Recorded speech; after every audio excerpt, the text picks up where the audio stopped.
Arizona Science is supported by Research Corporation for Science Advancement. For AZPM, I'm Tim Swintle, Professor Emeritus of Planetary Science at the University of Arizona, and this is Arizona Science. Joining me today is Caitlin Crater, an Associate Professor of Astronomy at the University of Arizona who studies the formation of stars, including binary stars. Welcome, Caitlin. Thank you. Caitlin, we have a single sun, but how common are binary stars? Binary stars are incredibly common. So for a star like our sun, about half the time they're found with another star as a companion. And that star can be in a variety of different locations. So if you think of our solar system for scale, there are stars like our sun that have another stellar companion orbiting well within the orbit of Mercury. In fact, the orbits can be as short as only a few days. So imagine that a year would only take 3 or 4 days. They can also be on much, much larger scales. They can orbit out near where, say, Jupiter orbits, beyond the orbit of Pluto, or even many, many thousands of times further away than that. So they're a really diverse population, but they're really quite common. In fact, I like to often say that we shouldn't really think about single star formation as the default way that stars form in our galaxy and in our universe, because more than half of them really are found with other stellar companions. Now, sometimes there's one, sometimes there's two. I think we even have seen one system where there's 7 stars that are all gravitationally bound and orbiting around one another in a very complex dance. Is there something fundamentally different about multiple star systems than there is about a system with a single star? I don't think so, in the sense that I really do think that most stars probably begin their life with another stellar companion, and some of them just don't stick around until the end of the day. But that's one of the questions that we've been trying to answer for, 20, 30 years now. What exactly are you doing to study these stars?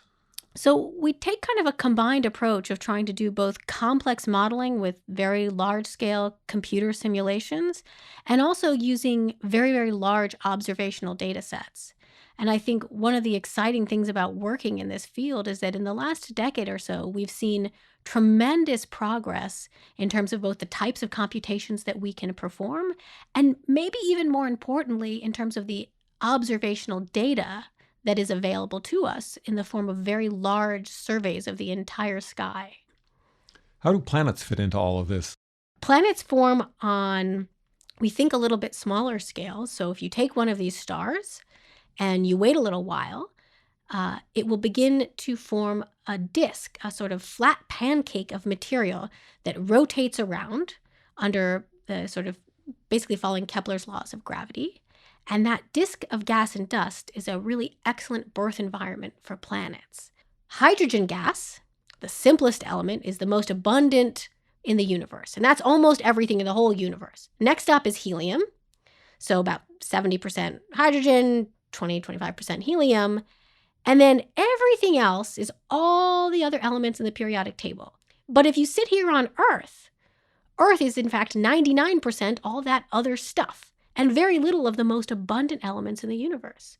So when we talk about making planets, we're actually trying to take sort of the 1% of stuff and make a whole planet out of that. And so it's this complex process of trying to get these tiny little dust grains to clump together, to grow, to form rocks, to form objects that are like asteroids, to form objects that are like the cores of planets, like the moon or Mars or Mercury, to get bigger and bigger to form something like Earth. And in some cases, we can get these big rocky cores to be large enough that they start to accrete some of that hydrogen and helium and turn into a planet like Jupiter. Why doesn't our own sun have a companion? Well, we can't say for sure, but maybe one way to answer that question is to say that we're here talking about it. And what I mean by that is that binary stars can be pretty disruptive to planetary systems. So if there was a binary companion to our sun that was within 10 or 100 times the separation that the Earth is from our own sun, we wouldn't be here. There wouldn't really be a way for the planets that we know and love in our own solar system to have formed and stay in nice, calm, quiet orbits around our sun. So the fact that Earth is where it is and that we have had a calm evolutionary environment for complex life to arise may well be due to the fact that there isn't another star in our system that's kicking up the dust, so to speak. Thanks for talking with us, Caitlin. You're welcome. It's been a great pleasure. Our guest today has been Caitlin Cratter, who studies the formation of binary and other stars. This is Tim Swintle, and you have been listening to Arizona Science. You can also listen to this and other Arizona Science segments by going to the AZPM website at azpm.org. Thank you to Research Corporation for Science Advancement for their support of Arizona Science.